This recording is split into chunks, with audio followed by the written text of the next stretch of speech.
우리가 요한복음 어제 나눈 말씀에서 예수님께서 예수님의 그 살과 피를 먹고 마심에 대한 이야기를 제자들에게 이야기했죠. 여기서 말하는 제자들은 그 예수님의 뭐 기적이든 말씀이든 그들이 어떻게든 예수님이 대단한 분이시다 생각하고 다른 여러 사람들을 통칭하는 말입니다. 그런데 큰 무리가 예수님을 따랐지만 그 중에서는 자신의 욕심을 따라 예수님을 따라간 사람들이 있었죠. 많은 사람들이 그랬다라고 하는 것이죠.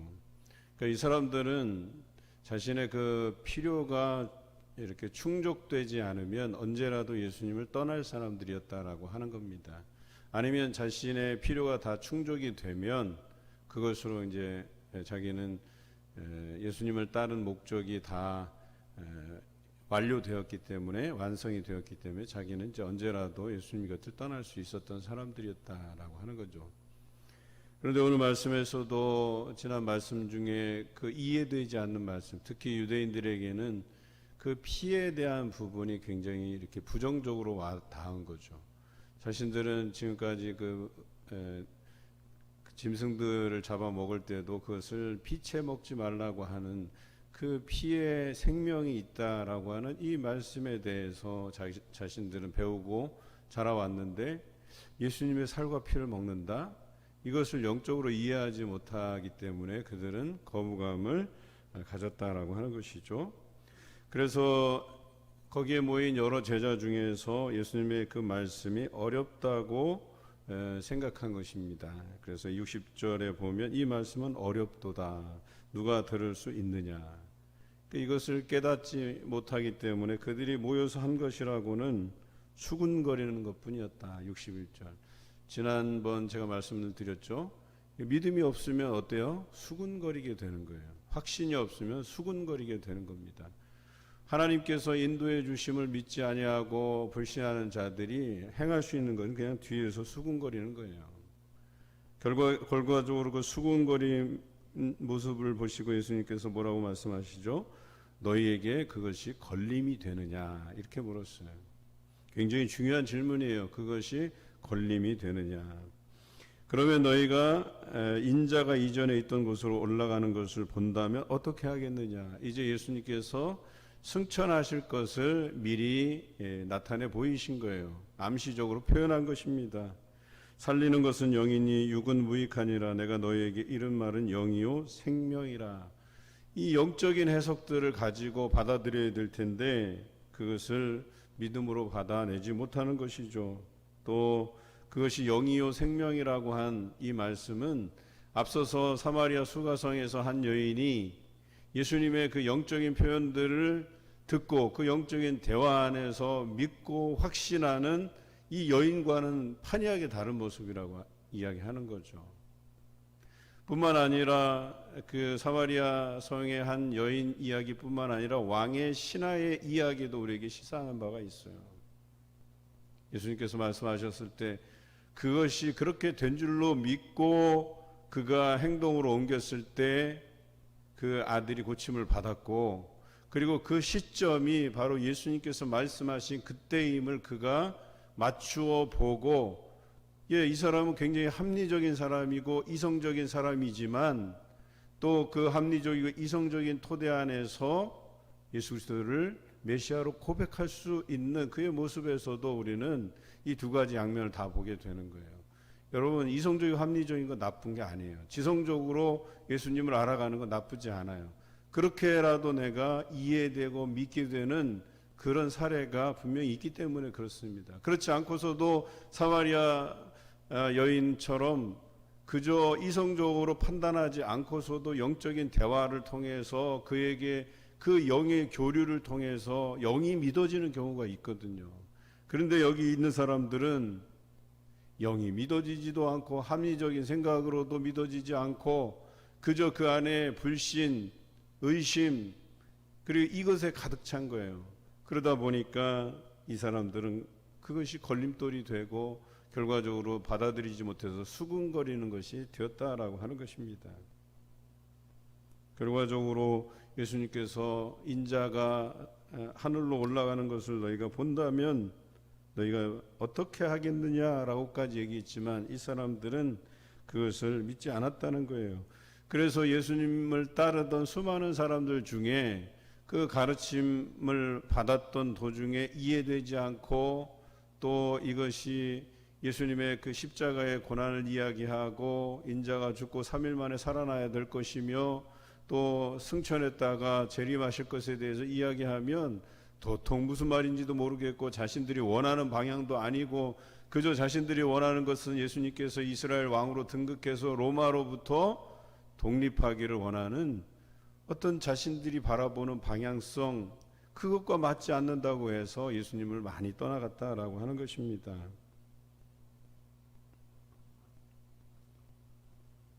그리고 예수님께서 말씀하시죠. 그러나 너희 중에 믿지 아니하는 자들이 있느니라 하시니 이는 예수께서 믿지 아니하는 자들이 누구며 자기를 팔 자가 누구인지 처음부터 아심이로라 말씀하셨어요. 이 중에서 수많은 사람들이 자신의 목적에 부합하지 않으면 또 해결이 되면 많은 사람이 예수님을 떠나갈 것이라는 걸 알았어요. 그리고 예수님의 12 제자 중에서 가룟 유다가 자기를 팔 것임에 대해서도 미리 아셨어요. 왜 그럼에도 불구하고 이 가룟 유다를 받아들이셨을까라고 하는 것이 우리의 궁금증이겠죠. 그 부분에 대해서 저도 잘 모르겠지만 예수님께서 미리 아시고 그를 제자 삼으신 데는 어떤 목적이 있으시겠죠. 또 그 목적이 사도 바울과 연결시켜 보면 또 이해가 됨직도 해요. 누군가는 예수 그리스도를 팔 역할이 필요했던 거죠. 십자가에 죽기 위해서 우리의 죄를 담당하고 죽으시기 위해서는 그 나쁜 역할을 수행할 누군가가 필요하셨던 거예요. 뿐만 아니라 그 이후에 사람들이 선출한 사람은 마띠아였지만 하나님께서 예비하신 인물은 사도 바울이었던 것이죠. 그렇게 순차적으로 또 자신이 승천하신 이후에 복음의 1세대와 2세대들이 예수 그리스도를 전할 그 사역에 대한 부분까지도 다 미리 예상하시고 그를 돕기 위해서 보혜사 성령을 미리 준비해 두신 것도 그 예수님의 계획 안에 있었던 것입니다. 다 알고 계셨던 것입니다. 그런데 이렇게 말씀하시죠. 전에 너희에게 말하기를 내 아버지께서 오게 하여 주지 아니하시면 누구든지 내게 올 수 없다 하였노라. 그 마음의 성령의 감동하심을 통해서 온 사람들은 끝까지 남을 것이지만 그 감동함이 아니라면 예수님께 가까이 오지 못한다는 거예요. 결과적으로 다 떠나가게 돼 있다는 거예요.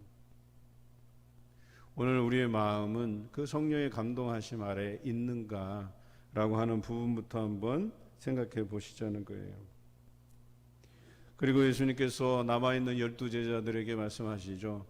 너희도 나를 떠나려고 하느냐라고 이야기합니다. 너희도 가려느냐라고 말씀하시죠. 그런데 베드로가 또 아주 대단한 대답을 합니다.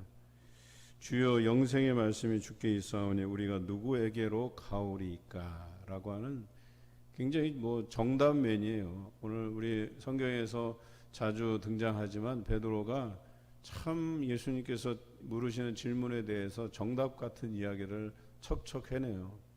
그런데 영생이 주께 있다라고 고백하고 있죠. 과연 우리는 이런 고백이 우리 삶에 있는가, 이런 것이 중요하죠.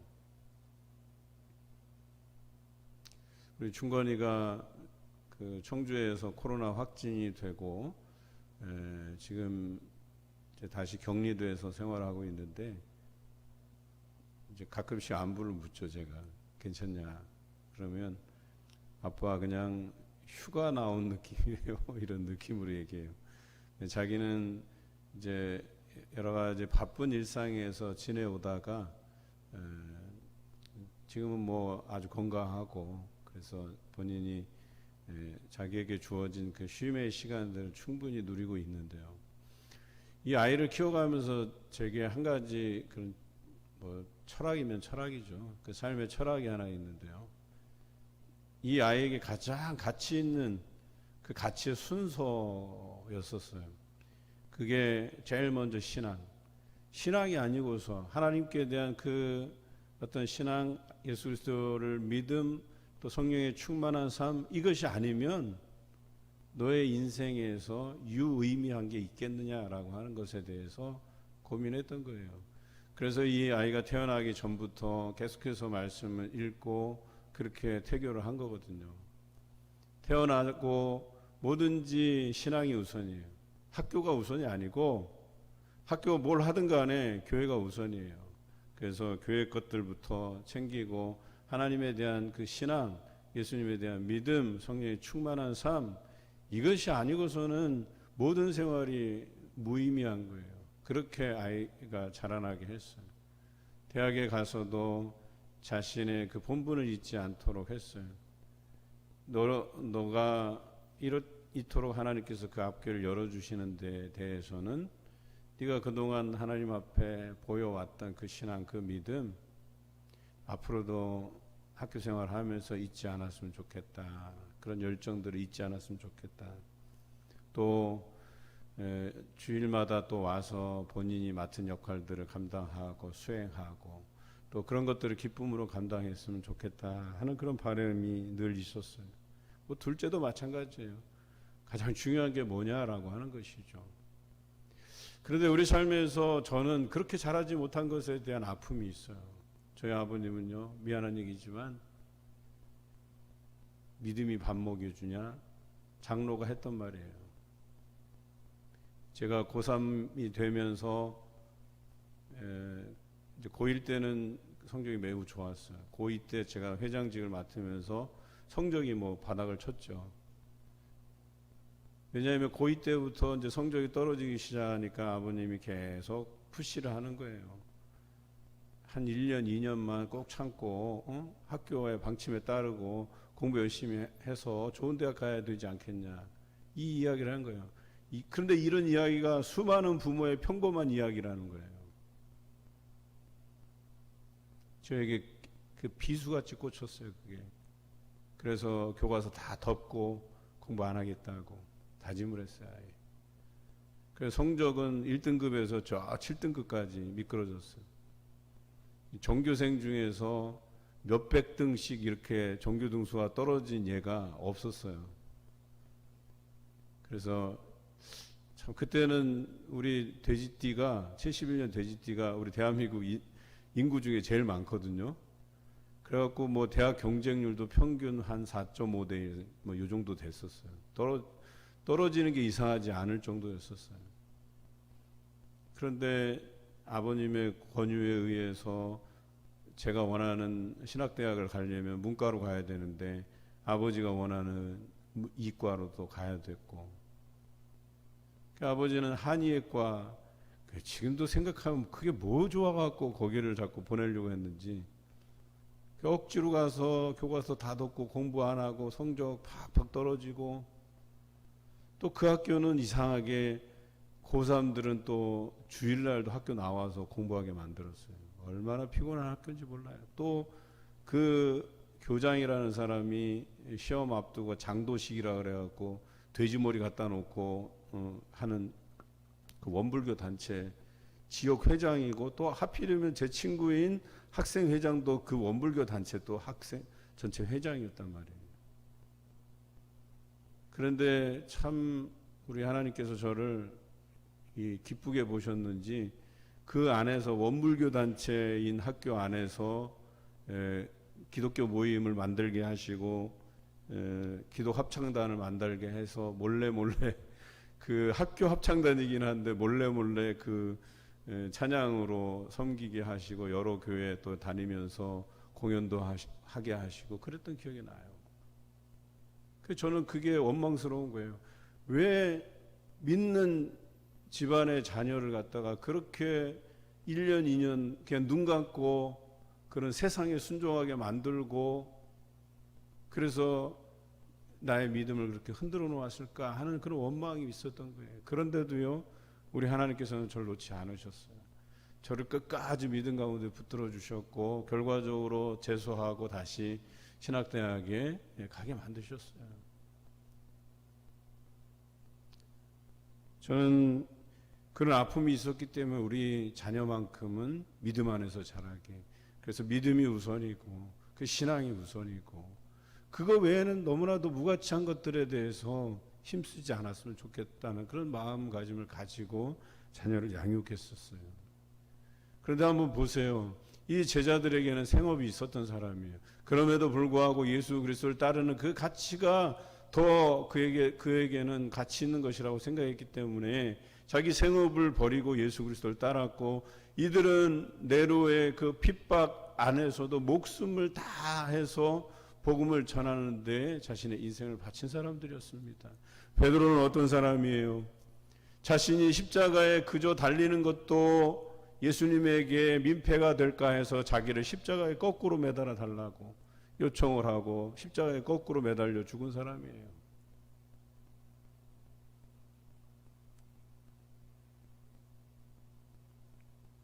그가 이렇게 고백하죠. 우리가 주는 하나님의 거룩하신 자인 줄 믿고 알았사옵나이다. 이 고백이 그거예요. 믿고 알았으면 내 인생을 그분에게 초점을 맞추고 내 인생을 그분에게 드리고 살아갈 수 있어야 된다는 거예요.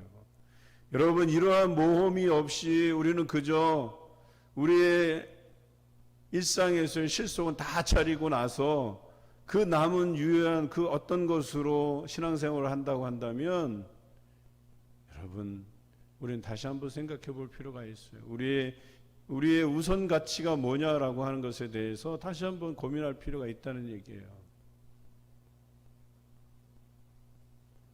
그렇다고 해서 이 사람들이 생업을 버렸다고 해서 굶어 죽은 것도 아니고, 이들이 생업을 포기했다고 해서 그들의 가정이 뭐 풍비박산이 나고 그런 것도 아니었었어요. 그래서 다시 한번 예수님께서 말씀하신 것이 이들에게 기억이 났겠죠.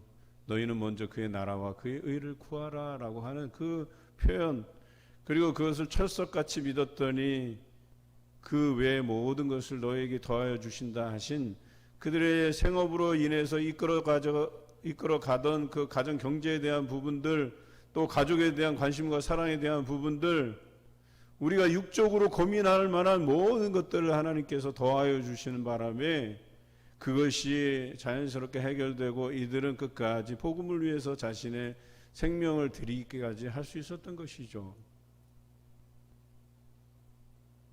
오늘날에도 우리가 이렇게 살 수 있을까? 여러분, 고민하십니까? 제게 한 청년이 다가와서, 목사님, 제가 계속해서 하나님의 그 사역에 대한 도전을 받는데 어떻게 했으면 좋겠습니까? 근데 제가 이 직장을 그만두면 홀로 계신 어머님을 이렇게 모실 수가 없는데 어떻게 하면 좋겠습니까? 기도해보고 결심이 서면 하라 그랬어요. 하면 내가 걱정하는 부분에 대해서는 하나님께 맡기지 그걸 네가 해결하려고 하지 마라. 네가라는 게 좀 이상하네. 나보다 한 살이 많은 청년이었었는데 당시. 근데 과감하게 그만두고 신학을 공부하기 시작했어요. 그래서 신학대학에 가면서 이 사람이 찬양단 리더였거든요.